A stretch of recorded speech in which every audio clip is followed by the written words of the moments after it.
Bonjour, c'est moi-ci. Je vous propose un petit vidéo sur l'histoire de la coupe de glace.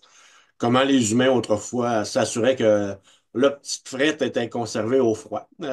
Comment on conservait de la nourriture et des aliments périssables.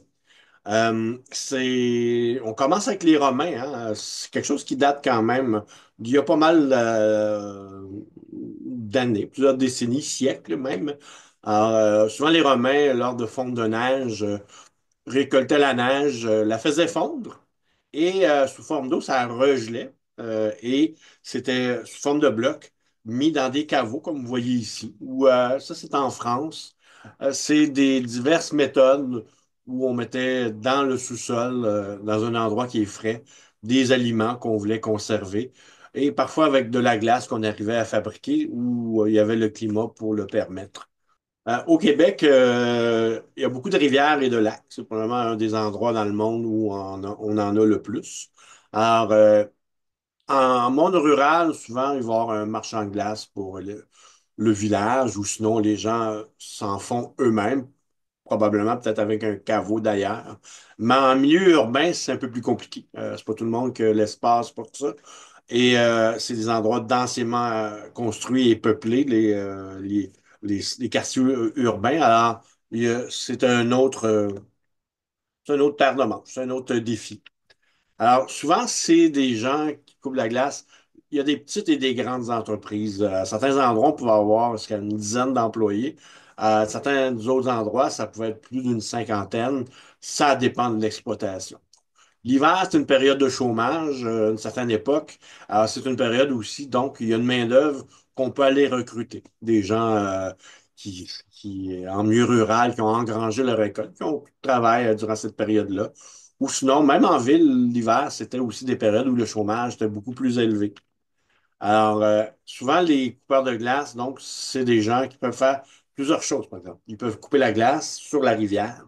Ils pouvaient également rentrer la glace dans des glacières, dans des endroits où on allait conserver les blocs de glace, ou sinon faire des livraisons. Donc, il y avait quand même une industrie des activités secondaires liées à ça. Et dans ces activités-là, on retrouve aussi l'ingéniosité des gens d'autrefois, hein, du monde rural, mais aussi du monde urbain en formation. Donc, souvent, il y avait des outils d'ailleurs pour coupeurs de glace. Rarement on en a fait, hein. Il y a eu des compagnies qui en ont fait, mais c'était assez rare. C'était pas du temps, c'était des outils que les gens transformaient. Des outils de forge, des outils de ferme, de tout genre. L'inventivité des gens, c'était vraiment impressionnant autrefois. Une des premières étapes qu'on devait faire pour couper la glace, ben, c'est d'attendre, bien entendu, que la rivière gèle. Euh, et quand elle gelait, par la suite, quand il y a des chutes de neige, il faut pelleter la neige pour qu'elle puisse s'épaissir. Donc, on grattait la neige, on passait une gratte sur la glace pour que la glace puisse s'épaissir, pour avoir une bonne quantité. On faisait la même chose aussi pour les gens qui entretenaient des passages sur les rivières glacées, ce qu'on appelait des ponts de glace. On pelletait la neige et on attendait que la glace soit assez épaisse pour passer à certains endroits. Et la glace, une fois qu'elle était assez épaisse, on commençait à la tailler, grosso modo en revenant dans la nouvelle année, c'est-à-dire alentour de la fête des rois, de l'Épiphanie, là, alors début de janvier. Vous voyez ici des équipes de gens qui coupent de la glace. Vous voyez en haut à gauche, on voit ici d'ailleurs une équipe qui gratte la neige pour justement retirer de la neige sur la glace. On a ici des gens qui coupent de la glace également les divers outils. On voit ici la gaffe. C'est une grande tige avec un bout en métal qui sert un peu d'harpon. C'est un bloc de glace qui flotte dans l'eau. On peut aller le chercher, le ramener vers soi avec la gaffe. Alors, on voit ici des gens qui travaillent sur la glace. D'ailleurs, on a un homme en haut à gauche qui gratte la glace pour enlever la neige sur la glace. Ici, on scie. On voit toute une équipe. D'ailleurs, on voit ici un homme avec une perche qu'on appelle une gaffe. Au bout, il y a toujours un embout qui est métallique avec un crochet pour aller ramasser la glace dans la rivière et ramener le bloc qui flotte vers nous. Donc, il y a toutes sortes d'outils qu'on va fabriquer pour ce métier-là. Alors, on voit d'ailleurs plusieurs équipages de coupeurs de glace ou des marchands de glace. Il y avait plusieurs appellations pour ça. D'ailleurs, dans les tâches qu'il y avait à faire aussi, c'était, si on avait pelleté la neige, on s'apprêtait à couper la glace. Il fallait couper la glace, pas jusqu'à l'eau. C'est-à-dire, on faisait des traits dans la glace et on n'atteignait pas l'eau parce que si l'eau remonte, ça regèle. Alors, c'est du travail et du temps perdu. Alors, on faisait des traits et on faisait un peu comme un damier. On faisait des traits, on faisait comme des petits carrés et on allait chercher un peu à la caramel, pièce par pièce, un morceau par morceau. Alors, c'était un travail méthodique. Des photos que vous voyez en passant, il y en a qui proviennent de sociétés d'histoire de Montréal. Il y en a qui viennent un peu de l'extérieur de Montréal, de Sainte-Rose. Ici, c'est à Sainte-Sophie. En fait, pour pas être précis, New Glasgow, qui a été fusionné à Sainte-Sophie il y a une vingtaine d'années. Alors, c'était des photos qui étaient sur un calendrier de nouvelle année offert par la municipalité. C'était chez mon frère. Et j'ai piqué son calendrier. Alors, dans l'image, on voit les pinces ici, la scie, la gaffe et un treuil pour monter le bloc de glace qu'on a récupéré dans la rivière. Fait que c'est des très belles photos. Et on voit ici d'ailleurs, faut dire, quelque chose qui nous sert de ballon, de treuil. Je suis pas un gars de chantier, alors les termes me viennent pas, mais ça permet de soulever le bloc de glace et de l'amener jusqu'à un traîneau. Alors, c'est un peu comme une grue, finalement. Alors, fait que voilà, on peut voir ici une machine, vous voyez, un moteur. Alors, déjà avec une chaîne, on peut faire fonctionner une scie. Donc, l'inventivité des producteurs, des marchands, était vraiment intéressante. Si c'est américain, ça provient, j'ai plusieurs photos là-dessus qui viennent du site de la librairie du Congrès des États-Unis. Alors, site vraiment très riche en photos, en vidéos. C'est vraiment intéressant en espérant que le président ne coupe pas dans les budgets de la librairie du Congrès parce que c'est vraiment une mine d'or, d'archives. Mais Dieu sait qu'est-ce qui se passe dans sa tête, hein. Alors, on va revenir quand même à la coupe de glace, puisque le sujet de la politique américaine, c'est un peu glacial, hein. Alors, on voit le cheval encore en passant les coupes de glace, par exemple, sur le fleuve Saint-Laurent. On en coupait, par exemple, au pied du pont Jacques-Cartier. Il n'existait pas encore, là. C'était l'endroit qu'on appelait le pied du courant. On était proche de la ville. On n'était pas encore dans la pleine ville. La pleine ville, autrefois, c'était grosso modo le vieux Montréal. Alors, ces endroits-là, on allait chercher la glace. Mais éventuellement, la population augmentant, la qualité de l'eau se dégrade. Alors, éventuellement, on va devoir interdire la glace sur les rivières. Sur la rivière des Prairies, il y a des institutions de santé qui s'y établissent. Parce que c'était la campagne, c'était de l'air pur, c'était le calme. On trouvait que c'était un bon endroit pour soit soigner des gens, réhabiliter des gens. La prison de Bordeaux, l'Institut Albert Prévost. C'est vraiment magnifique, mais ces institutions-là, à une certaine époque, puis avec l'arrivée des années 30 et surtout la Deuxième Guerre mondiale, qui va être suivie par le baby-boom, amène une augmentation de population du versant nord de Montréal, qui fait que la qualité de l'eau de la rivière va se dégrader. D'ailleurs, on interdit la coupe de glace sur la rivière des Prairies dès 1932 en raison justement de la qualité de la glace qui est pas hygiénique, car c'était destiné à conserver de la nourriture dans les maisons, hein. Alors, donc, c'est des activités donc, qui étaient quand même liées à certaines réglementations par rapport à la santé publique. D'ailleurs, le cheval, s'il s'échappait, les crottins, si ça tombait en contact avec la glace, cette glace-là ne pouvait pas être utilisée. C'était une perte pour le marchand.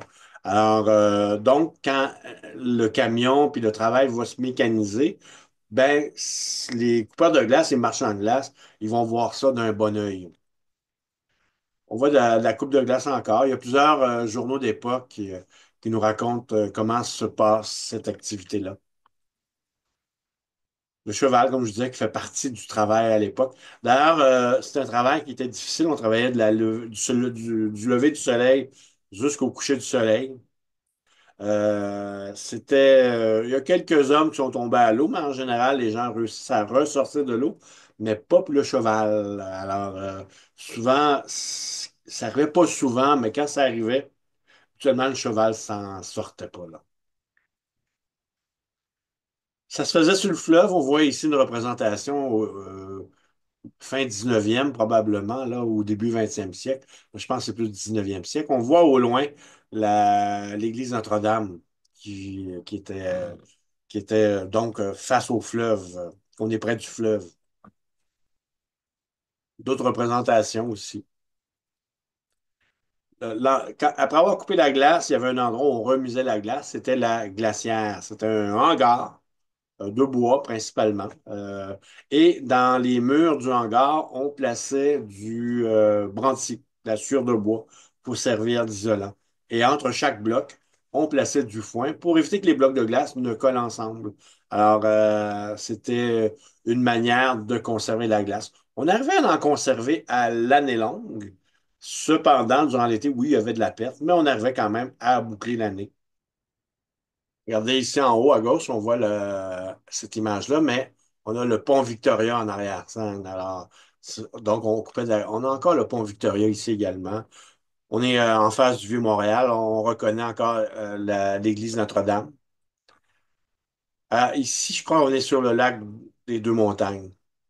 Alors, on a placé une scie mécanique sur un traîneau. Moi, j'ai eu le plaisir de rencontrer quelques coupeurs de glace, dont ceux de Sainte-Rose, un dénommé Vaillancourt, qui en a coupé aussi pour les gens de Saint-François, à Laval également. J'ai rencontré aussi des paquettes et des gendrons de l'île de la Visitation. Alors, c'est vraiment intéressant. Des logos aussi. Alors, vraiment intéressant de prendre leurs témoignages pour voir. Souvent, ils pratiquaient le même métier. Ils avaient certaines tâches qui s'accomplissaient un peu différemment, mais c'était toujours un peu la même façon, mais avec une inventivité qui leur était propre. Comme par exemple, les gendrons, une saison, je crois que c'est dans les années 20, ils changent d'automobile et ils vont conserver la vieille automobile dont la roue avant est retirée, une roue avant, et on va installer une cironde. Alors, le véhicule, on pouvait conduire sur la rivière des Prairies en taillant de la glace. C'était donc brillant. Ça, c'est une vue de la glacière, la grange dans laquelle on pactait la glace. Alors, c'est une glacière qui était sur l'île de la Visitation, où vous avez grosso modo l'île de la Visitation qui est dans le quartier antique, où vous avez le passage grosso modo du pont Papineau. Donc, je parlais de l'arrivée du camionnage. Vous savez, le camionnage aussi va, avec les glacières, permettre aussi d'agrandir le terrain d'exploitation, le marché d'un coupeur de glace, comme les Ouimets de Sainte-Rose.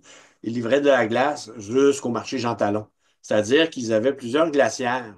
Et il y avait une glacière dans Sainte-Rose. Ils avaient aussi une glacière en chemin. Alors, on pouvait donc transporter de la glace d'une glacière à l'autre pour éventuellement en amener un peu plus loin pour aller chercher des marchés qui sont un peu plus loin que l'endroit où ils taillent de la glace. Donc, quand on a affaire à quelqu'un qui a un réseau de glacières, c'est probablement quelqu'un qui a une grande industrie, donc peut-être 50, 100 employés. Donc, il y avait quand même des compagnies qui étaient des joueurs importants. On parlait d'outils tout à l'heure. On voit ici une représentation d'une scie Godendard, une scie bûcheron, où un homme puis un autre de l'autre côté tirent de chacun de leur côté. Euh, je parlais tout à l'heure d'outils qui ont été transformés pour les coupeurs de glace. Pour la Godendard, on pouvait tout simplement retirer un manche en bois d'une extrémité et on s'en servait de haut en bas, une seule personne, pour couper la glace. Une fois que la glace était coupée dans la rivière, on l'amenait dans l'hangar, on la redécoupait ensuite en plus petits blocs, peut-être gros comme une miche de pain, et on allait faire des livraisons dans les maisons. Et avec l'arrivée de la révolution industrielle, on peut produire des meubles qui sont étanches. À l'intérieur, c'est en métal, c'est galvanisé, c'est étanche. On peut avoir un beau revêtement en bois, mais c'est en métal à l'intérieur. On plaçait le bloc de glace en haut, car le froid va vers le bas, et on plaçait la nourriture dans les étages du bas. C'était pas très grand, parce que le bloc de glace va fondre dans 1 ou 2 jours. Alors, les gens font pas l'épicerie autrefois comme on le fait aujourd'hui, peut-être Je sais pas, vous êtes comme moi, mais moi, une fois par semaine, je vais aller faire une grosse épicerie. Mais autrefois, les gens ne faisaient pas ça. Ils allaient au marché public pour aller chercher ce qu'ils avaient besoin comme aliments périssables. Et quelque chose aussi qui est typique aux marchands de glace et aux livreurs qui existaient autrefois, c'est la ruelle. C'est quelque chose qui a été conçu pour les livraisons de toutes sortes d'items comme la glace. Suite à la Deuxième Guerre mondiale, l'économie va être on va dire, transformée d'une économie de guerre à une économie de paix. On entre vraiment dans une société de consommation importante. La classe moyenne, vraiment, elle apparaît à ce moment-là. Et l'apparition du crédit aussi pour la classe moyenne, la carte de crédit, qui va permettre aussi d'avoir accès à des produits qui sont accessibles. Par exemple, le réfrigérateur qui existait déjà, mais qui coûtait bien trop cher pour la classe moyenne. Alors, les gens vont pouvoir changer leur vie, surtout avec l'introduction de l'électricité dans les maisons au 20e siècle. Donc, on voit apparaître des nouveaux meubles électriques qui vont changer la vie dans une maison, dans un appartement. Alors, donc, il y a beaucoup de métiers qui vont disparaître avec l'arrivée de ces électroménagers-là. Alors, la ruelle va devoir se redéfinir. Vous avez des ruelles d'ailleurs qui sont plus ou moins larges, d'autres plus larges que d'autres. Souvent, la taille, la largeur indique l'âge de la ruelle. Quand on voit une ruelle qui est large, on peut se dire, bon, c'est à l'époque où il y avait des véhicules qui livraient, qui étaient des voitures, des camions. Et quand on voit une ruelle plus petite, ben, c'est peut-être à l'époque où c'était livré par chevaux. Le véhicule était moins large, était plus petit. Donc, la ruelle était faite en fonction de ces véhicules-là. Ici, voilà une vidéo qui dure à peu près 4-5 minutes. C'est une vidéo qui provient de la librairie du Congrès américain encore. Alors, j'ai décidé de vous le présenter au cas que ça disparaisse. Hein. Je ne vais pas vous achaler avec la politique, mais souvent, c'est des choses qu'on a peur des fois hein, quand on voit des gens qui veulent définancer tout, mais sans savoir qu'est-ce qu'ils vont définancer. Alors, il y a peut-être des choses comme ça qui seront plus disponibles. Ça serait bien triste, car c'est une mine d'or, ces images-là. Ça provient des frères Edison, donc ça date d'environ 1900. C'est sur les Grands Lacs. On voit des gens donc qui coupent de la glace. On voit des gens. Donc, on peut, comme je vous disais, ils ont fait leur trait sur la glace. Puis on voit un homme qui tire un bloc de glace sur un traîneau. Puis vous voyez, donc, il y a une équipe quand même assez importante de coupeurs de glace en ce moment. Fait que voilà. Tu sais, la vidéo dure 4-5 minutes. Je vous le laisse aller pendant. Moi, je vais prendre une petite pause et pour un petit mot de la fin. Et comme ça, je vous reviens dans pas très long.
Alors, je suis de retour avec vous.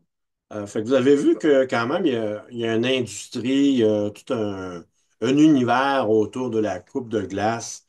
Par exemple, les traversées en bateau, les croisières, pour avoir de la glace à son scotch, c'est important. Non, mais pour conserver de la viande, de la nourriture sur les bateaux de croisière. Alors, on avait besoin de glace également. Donc, ça allait loin quand même, ce besoin-là, que ces marchands ont comblé pendant plusieurs générations, pendant plusieurs décennies. Alors, il y a quelque chose qui est bien intéressant qu'on retrouve dans les bibliothèques de la ville de Laval. Je ne sais pas si on le retrouve à Montréal, peut-être à la grande bibliothèque, il faudrait voir. C'est un DVD. Oui, oui, les jeunes, avant, il fallait aller chercher son film. C'est un disque. Peut-être que c'est en ligne, mais j'ai des doutes. Mais néanmoins, c'est que ça se trouve dans les bibliothèques de Laval. C'est un documentaire qui porte sur les coupeurs de glace de Sainte-Rose. Alors, ça se trouve dans les bibliothèques de la ville de Laval. Et donc, c'est pour les gens de Laval, vous pouvez peut-être aller chercher ce DVD-là. Vraiment intéressant. On voit des témoignages de coupeurs de glace et ça nous en dit pas mal sur le métier. Fait que voilà, j'espère que ça vous a plu, le métier, l'histoire des coupeurs de glace d'autrefois. On est rendu au début mars 2025. Allez visiter mon site web, stéphanetessier.ca. Vidéos, chroniques, mon calendrier de conférences, de visites guidées, de soirées de contes et de légendes également. Vous allez trouver toutes ces informations-là à mon site web. Alors, voilà. Salut!